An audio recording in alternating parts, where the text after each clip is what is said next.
नमस्कार, जोहार दिल्ली। जानते हैं झारखंड की ताजा खबरों को, लेकिन उससे पहले अगर आपने अभी तक इस चैनल को सब्सक्राइब नहीं किया तो सब्सक्राइब कर लें, जिससे कि आपको झारखंड की ताजा खबर रोजाना मिलती रहे।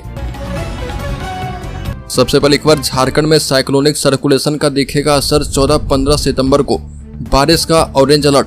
बता दें कि झारखंड में मौसम विभाग ने बारिश को लेकर येलो अलर्ट जारी किया है। राज्य के कई हिस्सों में हल्के से मध्यम दर्जे की बारिश के आसार है और राज्य में सबसे ज्यादा बारिश उत्तर पूर्वी इलाकों में होने की संभावना है। आकाशीय बिजली की भी आशंका जाहिर की गई है। बंगाल की खाड़ी में बन रहे निम्न दबाव का असर पूरे झारखंड में दिख रहा और मौसम विभाग ने 13 सितंबर से लेकर 15 सितंबर तक भारी बारिश की संभावना जाहिर की है। अगली खबर, बांग्लादेशी घुसपैठ पर केंद्र का हाईकोर्ट में हलफनामा दायर। केंद्र सरकार ने माना है कि संथाल में घुसपैठ हुई है।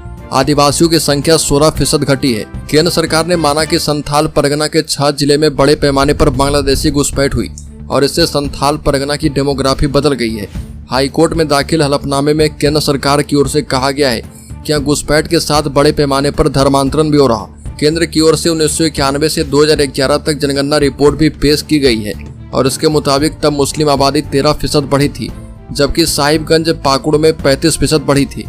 पहले यहाँ पर आदिवासी की आबादी 44% थी, जो कि घटकर 28% घुसपैठ, धर्मांतरण और पलायन की वजह से यह स्थिति बनी है।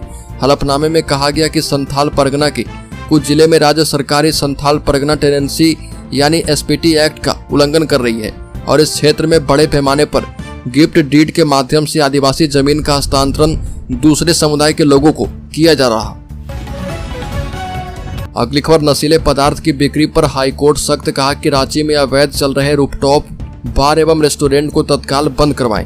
राजधानी रांची में इन दिनों रूफटॉप बार एवं रेस्टोरेंट तेजी से खुल रहे हैं। नगर निगम से नक्शा स्वीकृत करवाए बिना और फायर एनओसी के बिना ऐसे बार रेस्टोरेंट का संचालन किया जा रहा है। इस पर झारखंड हाईकोर्ट ने सख्त रुख अपनाया।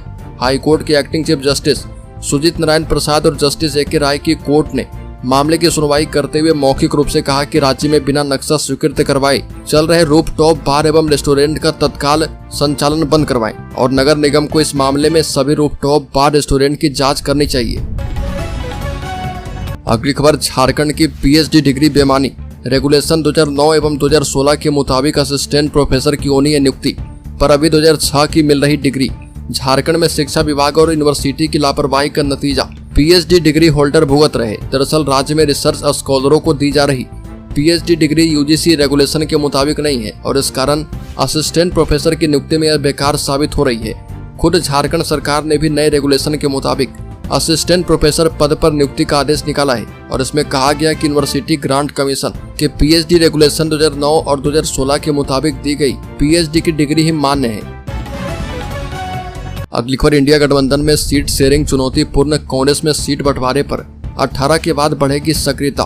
बता दें कि विधानसभा चुनाव के लिए इंडिया गठबंधन में भी सीट शेयरिंग चुनौतीपूर्ण है। 18 सितंबर के बाद इसे लेकर कांग्रेस की सक्रियता बढ़ेगी और प्रदेश कांग्रेस के प्रभारी गुलाम अहमद मीर जम्मू कश्मीर में विधानसभा का चुनाव लड़ रहे और इसलिए फिलहाल वहां उनकी व्यस्तता ज्यादा है। यही कारण है कि प्रदेश कांग्रेस सीट शेयरिंग के मामले में अभी धीमी है और प्रदेश कांग्रेस प्रभारी गुलाम अहमद मीर जम्मू कश्मीर में जिस सीट से चुनाव लड़ रहे उस पर 18 सितंबर को चुनाव समाप्त हो जाएगा और इसके बाद ही वो झारखंड आएंगे। अभी प्रदेश कांग्रेस के 1 दर्जन से ज्यादा बड़े नेता भी वहां पर कैंप कर रहे।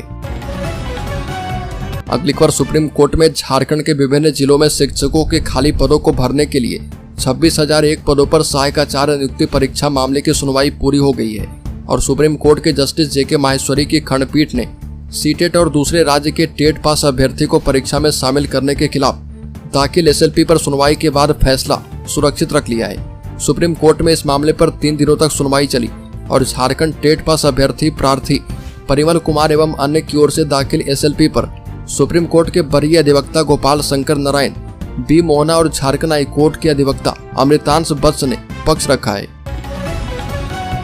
अगली खबर, दिल्ली में हेमंत सोरेन के आवास की तलाशी का मामला। ईडी अफसरों पर SC/ST एक्ट में दर्ज मामले में कोर्ट ने मांगा जवाब। झारखंड हाई कोर्ट में ईडी अधिकारी पर SC/ST एक्ट के तहत दर्ज मामले की सीबीआई से जांच करवाने की मांग को लेकर दाखिल याचिका पर सुनवाई की गई और मुख्यमंत्री हेमंत सोरेन की शिकायत पर ईडी अधिकारी पर मामला दर्ज किया गया था।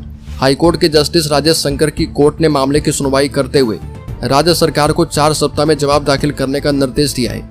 अब इस मामले की अगली सुनवाई 15 अक्टूबर को होगी और मालूम हो कि यह प्राथमिकी झारखंड पुलिस के द्वारा SC/ST एक्ट के तहत रांची के SC/ST थाने में दर्ज करवाई गई है, जिसमें ईडी के अतिरिक्त निदेशक कपिल राज, सहायक निदेशक देवव्रत झा, अनुमान कुमार, अमन पटेल सहित अज्ञात अधिकारी पर आरोप है।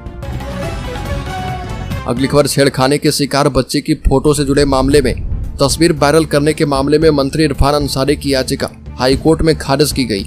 छेड़खानी के शिकार बच्चे की तस्वीर वायरल करने के मामले में राज्य के ग्रामीण विकास मंत्री डॉक्टर इरफान अंसारी को झटका लगा। हाईकोर्ट ने इरफान अंसारी के खिलाफ इस मामले में तय किए गए आरोप को सही बताते हुए उनकी ओर से दाखिल याचिका खारिज कर दी है। हाईकोर्ट से याचिका खारिज होने के बाद अब इरफान अंसारी के खिलाफ दुमका की निचली कोर्ट में ट्रायल शुरू हो सकता है और इस मामले में इरफान अंसारी के खिलाफ दुमका के MP MLA कोर्ट में ट्रायल चल रहा है। मालूम हो कि इरफान पर आरोप है कि वर्ष 2018 में एक 4 साल की बच्ची के साथ छेड़खानी की घटना हुई थी और बच्ची का समुचित इलाज सुनिश्चित करवाने को लेकर इरफान अंसारी बच्ची से मिलने गए थे और इसी दौरान पीड़िता बच्ची का एक फोटो खींचा गया था, जिसे बाद में वायरल कर दिया गया। अगली खबर, केंद्र सरकार ने बांग्लादेशी घुसपैठ और आदिवासियों के धर्मांतरण से जुड़े मामले में हाई कोर्ट में शपथ पत्र दाखिल किया और शपथ पत्र में कहा गया कि केंद्र सरकार के पास घुसपैठियों की पहचान और वापस भेजने की क्षमता है, लेकिन इसके लिए NRC लागू करना जरूरी है। कोर्ट को यह भी बताया गया कि पिछले कुछ दशक में संताल में आदिवासी की संख्या तेजी से घटी है और 6000% के हिसाब से ईसाई बढ़े हैं। केंद्र सरकार ने हाई कोर्ट में बताया कि झारखंड में सिर्फ बांग्लादेशी घुसपैठ ही नहीं, धर्मांतरण और पलायन भी हो रहा। हालांकि तकनीकी कारणों से इस मामले में सुनवाई नहीं हो पाई।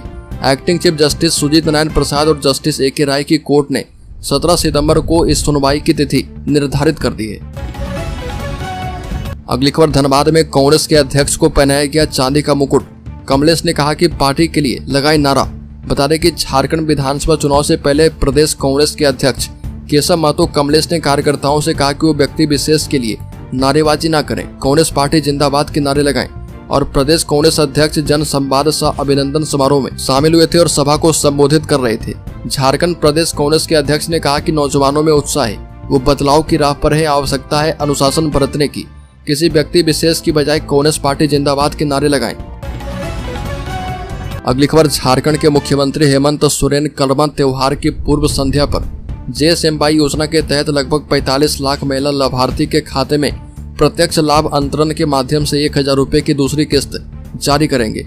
एक अधिकारी ने जानकारी दी है और बोकारो जिले के आदिवासियों के धार्मिक स्थल लुगबुरु घंटा बाड़ी में आयोजित एक कार्यक्रम में झारखंड मुख्यमंत्री मैया सम्मान योजना के लाभार्थियों के बैंक खातों में दूसरी किस्त की राशि जमा की जाएगी। योजना के अंतर्गत पहली किस्त 18 अगस्त से 4 सितंबर के बीच जारी की गई थी। अगली खबर, उत्तर प्रदेश के बाद झारखंड में भेड़ियों का आतंक। बकरी चराने गए 2 लोगों पर किया हमला। उत्तर प्रदेश में पिछले दिनों भेड़ियों के आतंक को लोग भूले भी नहीं थे। इसी बीच झारखंड की राजधानी रांची में भेड़ियों के झुंड ने आतंक मचाना शुरू कर दिया। जंगल में बकरी चराने गए 2 लोगों पर भेड़ियों के झुंड ने जानलेवा हमला कर दिया। हालांकि गनीमत रही कि दोनों लोगों के शोर मचाने पर अन्य लोग जंगल की ओर दौड़ पड़े। लोगों का शोर सुनकर भेड़िया भाग गया। वहीं दोनों ग्रामीणों को आनन फानन में इलाज के लिए अस्पताल में भर्ती करवाया गया। राजधानी रांची के बुढ़मू थाना क्षेत्र के अंतर्गत बीजा भेजबोना वन क्षेत्र में भेड़ियों ने 2 लोगों पर जानलेवा हमला किया था। अगली खबर, झारखंड भाजपा के प्रभारी डॉक्टर लक्ष्मीकांत वाजपेयी ने कहा कि हेमंत सोरेन चुनाव में हार निश्चित देखकर अफसरों का राजनीतिक इस्तेमाल कर रहे। राज्यसभा में भाजपा के मुख्य सचेतक और झारखंड भाजपा के प्रभारी डॉक्टर लक्ष्मीकांत वाजपेयी ने कहा कि मुख्यमंत्री हेमंत सोरेन को पता चल गया है कि आने वाले चुनाव में उनकी हार निश्चित है और इसकी बौखलाहट में वो राज्य के IAS अफसरों को राजनीतिक लड़ाई में झोंक रहे और राज्य की कैबिनेट सेक्रेटरी के जरिए उन्होंने केंद्रीय मंत्री शिवराज सिंह चौहान और असम के मुख्यमंत्री हिमंता बिस्वा शर्मा पर झूठे आरोप लगाते हुए चुनाव आयोग को पत्र भिजवाया है। अगली खबर, कांग्रेस ने कहा कि पिछले दरवाजे से NRC लागू करना चाहती है भाजपा झारखंड में सांप्रदायिक ध्रुवीकरण करना चाहती है और ये आरोप लगाते हुए प्रदेश कांग्रेस के प्रवक्ता सोनाल शांति ने कहा कि केंद्र सरकार पिछले दरवाजे से झारखंड में NRC लागू करना चाहती है। केंद्र सरकार ने न्यायालय में दाखिल अपने हलफनामे में जनसंख्या वृद्धि का आंकड़ा पेश करके उसे घुसपैठ से जोड़ने की कोशिश की। केंद्र सरकार के द्वारा जो आंकड़े दिए गए हैं वह सीधे अल्पसंख्यकों को निशाना बनाने की कोशिश में पहला कदम है। चुनावी जीत के लिए सांप्रदायिक मसला झारखंड में केंद्र सरकार तैयार करने की कोशिश कर रही है। अगर झारखंड में घुसपैठ हुई है तो इसके लिए केंद्र सरकार के गृह मंत्रालय को सीधे जिम्मेदारी लेनी चाहिए और प्रधानमंत्री और गृह मंत्री को यह स्वीकार करना चाहिए कि उनके नेतृत्व में देश की सीमाएं सुरक्षित नहीं है। अगली खबर, मुख्यमंत्री से नाबार्ड के मुख्य महाप्रबंधक ने की मुलाकात। बता दें कि मुख्यमंत्री हेमंत सोरेन से कांके रोड स्थित राज्य मुख्यमंत्री आवासीय कार्यालय में झारखंड क्षेत्रीय कार्यालय नाबार्ड के मुख्य महाप्रबंधक SK जहांगीरदार ने मुलाकात की और भेंट वार्ता के क्रम में मुख्यमंत्री के समक्ष उन्होंने कहा कि राष्ट्रीय कृषि और ग्रामीण विकास बैंक राज्य में ग्रामीण आधारभूत संरचनाओं के विकास के लिए प्रतिबद्ध है और राज्य सरकार और नाबार्ड के बीच जल्द एक मेमोरेंडम ऑफ अंडरस्टैंडिंग हस्ताक्षर कार्यक्रम आयोजित किए जाने को लेकर मुख्यमंत्री के साथ उनकी विस्तृत चर्चा की गई है। अगली खबर, राज्य में बीजेपी में टिकट को लेकर मचा बवाल, महिला नेत्री भी आपस में भिड़ी।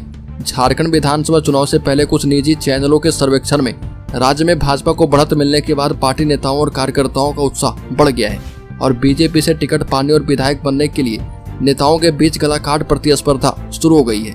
राज्य के सभी 81 विधानसभा क्षेत्र में इसका खुला प्रदर्शन किया गया और टिकट की दावेदारी के लिए रायशुमारी का कार्यक्रम किया जा रहा। झारखंड विधानसभा चुनाव में धनबाद में विधायक राज सिन्हा और कोयला कारोबारी लाल बाबू सिंह के समर्थकों के बीच जमकर झड़प हुई और निरसा में बीजेपी महिला मोर्चा की 2 नेता आपस में भिड़ गई।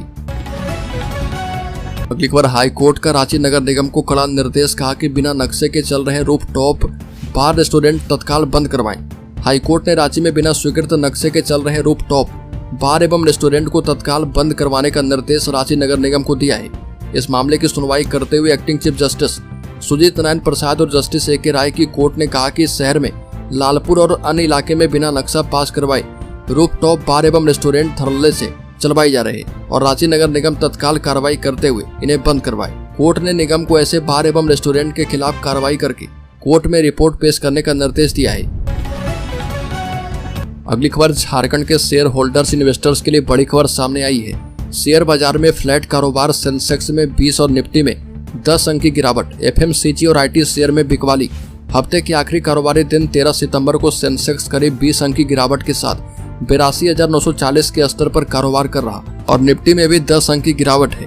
बता दें कि light logistic company western carriers limited का इनिशियल पब्लिक ऑफरिंग यानी IPO आज ओपन किया जाएगा। निवेशक 18 सितंबर तक शेयरों के लिए बोली लगा सकते हैं और 23 सितंबर को कंपनी के शेयर बॉम्बे स्टॉक एक्सचेंज और नेशनल स्टॉक एक्सचेंज पर लिस्ट किए जाएंगे।